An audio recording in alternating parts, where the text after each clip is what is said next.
और business coach. आज की बात करेंगे आचार्य चाणक्य पंडित पे। इनको कौटिल्य और विष्णुगुप्त के नाम से जाना जाता था। पिता का नाम चाणक्य, इसीलिए इनका नाम पड़ा चाणक्य। बुद्धि के भगवान। इनकी कूटनीतियों पर चल के कई साम्राज्य स्थापित हुए। आज कई बड़ी मिनिस्ट्रीज है हमारे देश में। Education minister, home minister, finance minister, defence minister, foreign minister, ये सारी सबसे इंपॉर्टेंट मिनिस्ट्री हैं। और ये ऐसे व्यक्ति थे जो सारी मिनिस्ट्रीज अकेले देखने में सबसे ज्यादा सक्षम, और इनसे ऊपर प्राइम मिनिस्टर, ये खुद आगे चल के चंद्रगुप्त मौर्य के प्राइम मिनिस्टर हुए। नालंदा के विश्वविद्यालय में ये एक प्रोफेसर थे, एक शिक्षक थे। शिक्षक होने के साथ साथ इंटरनेशनल डिप्लोमेसी कैसे बिल्ड करनी है, पॉलिटिकल गवर्नेंस कैसे लाना है, प्लानिंग कमीशन को कैसे तैयार करना है, ऑडिटिंग मैकेनिज्म को कैसे तैयार करना है, इन सब में ये इतने एक्सपर्ट व्यक्ति। अगर आप भी बुद्धि अपनी बिल्ड करना चाहते हैं, बुद्धि का विकास चाहते हैं, इस वीडियो को ध्यान से देखिए। ये समुद्र शास्त्र में भी पारंगत थे। क्या होता है समुद्र शास्त्र? एक इंसान से बात करते वक्त उसके चेहरे को देख के बता देंगे कि व्यक्ति सोच क्या रहा है। इतना एक्यूरेट प्रोडिक्शन देंगे उसके बिहेवियर के बारे में, उसके इमोशंस के बारे में, उसके रिएक्शंस के बारे में। ये एक्सपर्टीज इनको आगे चल के कई साम्राज्य को स्थापित करने में इसकी मदद करी। इनके बचपन से शुरुआत करते हैं। एक बार चाणक्य बाहर बगीचे में खेल रहे थे। पीछे से इनके घर में एक एस्ट्रोलॉजर ज्योतिषी आया, जो उनकी मां से जब मिला तो उन्होंने चाणक्य की पत्री देख के बोला कि ये तो आगे चल के इसके जीवन में राजयोग लिखा है, ये आगे चल के देश का बड़ा प्रधानमंत्री भी बन सकता है। मां सोचने लगी अगर ये प्रधानमंत्री बन गया तो ये तो मुझको भूल जाएगा। तो उन्होंने कहा क्या ये बात सच है? बोला इसकी पुष्टि करनी हो तो चाणक्य के दांत को देखना, सामने वाले दांत पे उसके नागराज का चिन्ह होगा।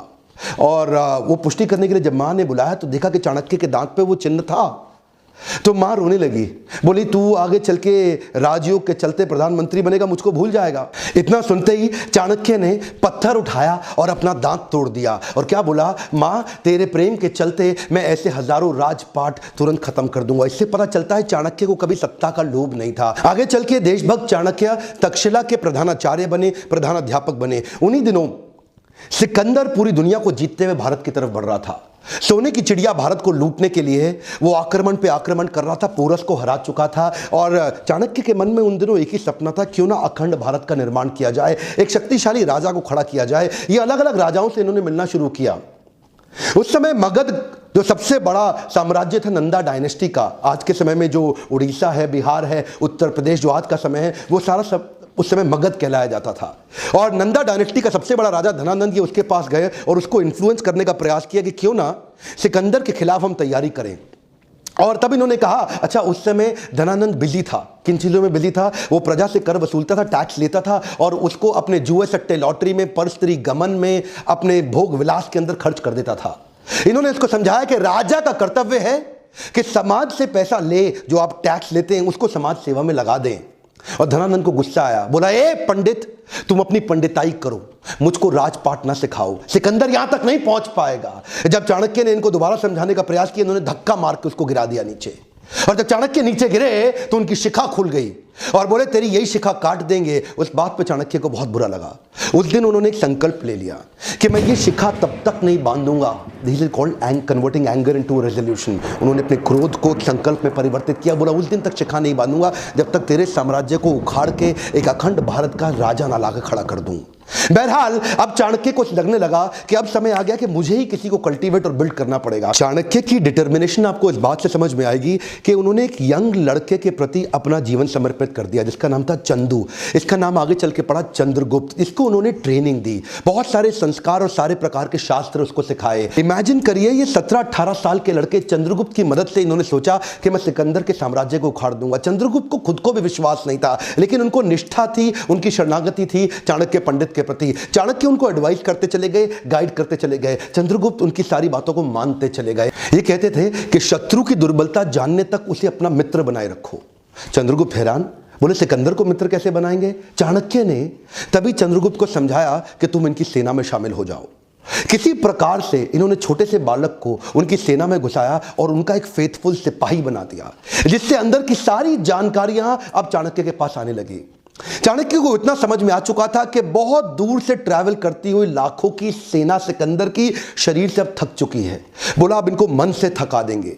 इन्होंने अंदर भ्रांतियां फैलानी शुरू कर दी सिकंदर की सेना के बीच में। देखिए सिंध नदी अभी तक पार नहीं कर पाया था, भारत में अभी तक घुस नहीं पाया था पूरी तरीके से, और वहां भ्रांतियां फैला दी कि हमारे जो देश, भारत के जो देवी देवता हैं वो तुमसे नाराज हो चुके हैं।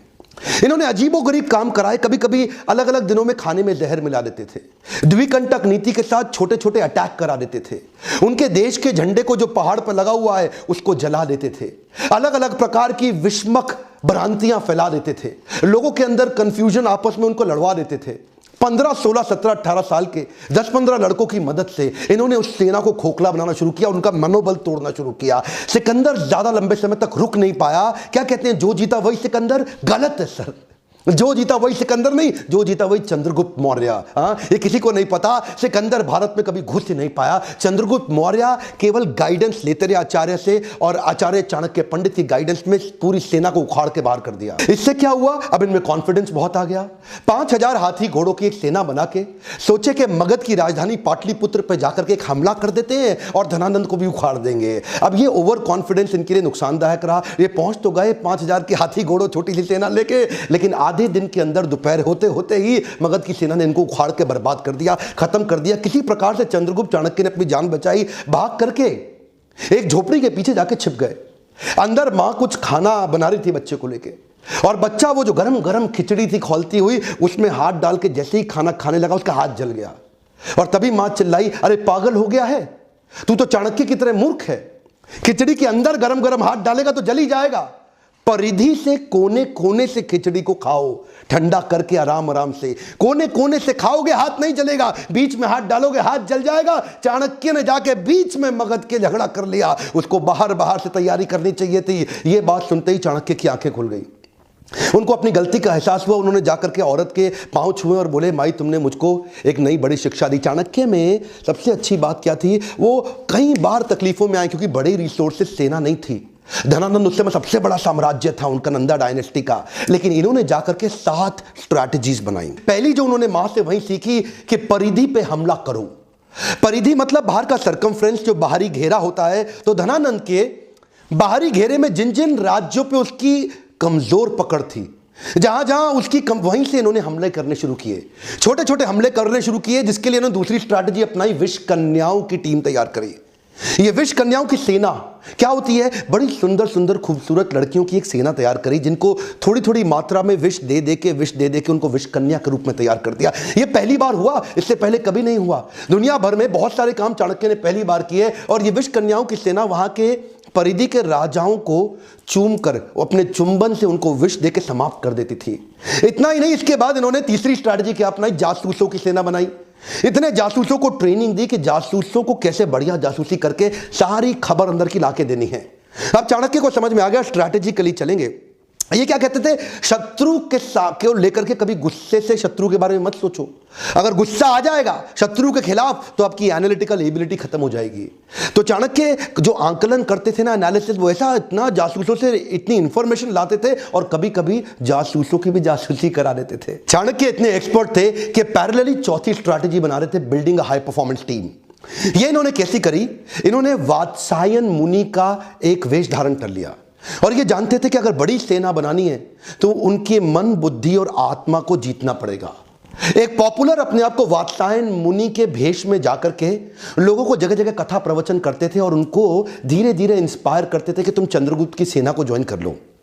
ये जानते थे कि प्रेम से बात करूंगा और आध्यात्मिक बात करूंगा, लोग प्रभावित हो जाएंगे, प्रभुभावित हो जाएंगे, और मेरी स्टोरी और मेरी कहानी पे विश्वास करेंगे और चंद्रगुप्त की सेना को ज्वाइन करते चले जाएंगे।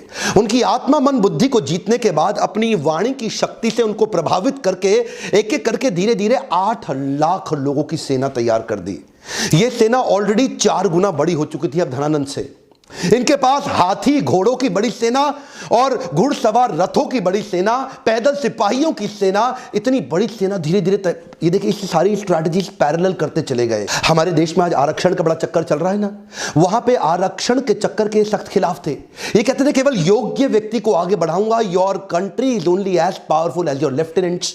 तो अपने लेफ्टिनेंट को चूज करते थे, जो आदमी योग्य है उसी को आगे बढ़ाते थे। उनके ट्रेनिंग कैंप्स पे क्या कहते थे कि राजा को अपने आसपास के लोग बुद्धिमान और योग्य रखने चाहिए, चापलूस लोग नहीं चाहिए जो केवल आपकी तारीफ करते रहे। चाणक्य श्लोक बोलते थे, दुर्जनेषु च सर्पेषु वरम सर्पो न दुर्जना, सर्पोदंशति कालेना दुर्जनस्तु पदे पदे। चाणक्य कहते थे दुर्जन मतलब दुष्ट व्यक्ति और सर्पेशु मतलब सांप, इन दोनों में से सांप अच्छा है। वरम सर्पो न दुर्जना, दुर्जन को छोड़ दो, सांप के साथ रह लो। सर्पोदंशति कालेना दुर्जनस्तु पदे पदे, सांप तो एक ही बार काटेगा, एक ही बार डसेगा, लेकिन दुर्जनस्तु पदे पदे, दुर्जन व्यक्ति हर कदम पे आपको डसेगा, हर बार डसेगा। इसीलिए क्या कहते थे कि मैं टीम ऐसी तैयार करूंगा जो केपेबल लोगों की हो और दुर्जन ना हो। तो ये एक हाई परफॉर्मेंस टीम तैयार करते गए और साथ साथ ये छापामार युद्ध के छोटे छोटे प्रयास करते गए। ये इनकी अगली स्ट्रैटेजी समझिएगा।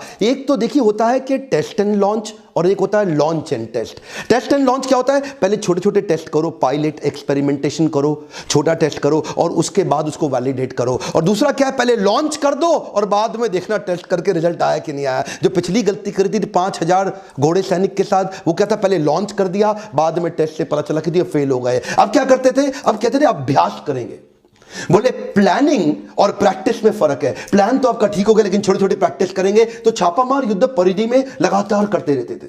उससे इनकी प्रैक्टिस बढ़ती चली गई, इतनी प्रैक्टिस बढ़ गई कि उसके बाद वो टेस्ट एंड लॉन्च इतने सारे टेस्ट कर दिए कि ताकि बड़ा हमला करने पे दिक्कत ना आए। और अगली स्ट्रैटेजी में इंटरनेशनल अलायंसेस बिल्ड करके अपनी ताकत और अपनी सेना को बढ़ा करते गए। कश्मीरी राजा प्रवर्तक को उन्होंने अपने साथ में लिया और बाहर से कई यूनानी राजाओं को भी अपने साथ लिया, जो ये पिछली बार पहले जीत चुके थे ना सिकंदर को, तो वहां से कुछ यूनानी राजाओं के साथ भी उन्होंने सपोर्ट लिया। पोरस का भी सपोर्ट अपने साथ में लिया और कई समुद्री लुटेरों को भी अपने साथ में अपनी सेना में बनाया। इतनी बड़ी सेना बना करके ये 7 स्ट्रैटेजीज मिला के इकट्ठे चलते चले गए। एक एक करके अंदर घुस के पूरी धनानंद की नंदा डायनेस्टी को उखाड़ के खत्म कर दिया। धनानंद कभी सपने में नहीं सोच पाया, वो तो शराब के नशे में रहता था, प्रजा के टैक्स को अपने मजे के लिए खर्च कर देता था। लेकिन चाणक्य जानता था अखंड भारत का सपना मुझे ऐसे ही पूरा करना होगा। ये 7 पैरेलल स्ट्रैटेजीज पे आप वीडियो को वापस घुमा घुमा के ध्यानपूर्वक देखिए। ये तो थी चाणक्य की 7 पैरेलल स्ट्रैटेजी धनानंद को जीतने के लिए। इसके बाद अखंड भारत को उन्होंने बढ़ाया कैसे? Kabul, Gandhar, Kandhar, Balochistan, Turkmenistan, Kyrgyzstan, Central Asia तक उन्होंने एक छत्र राज्य कैसे एस्टैब्लिश किया, ये अभी नहीं बताऊंगा, ये अगले वीडियो में बताऊंगा।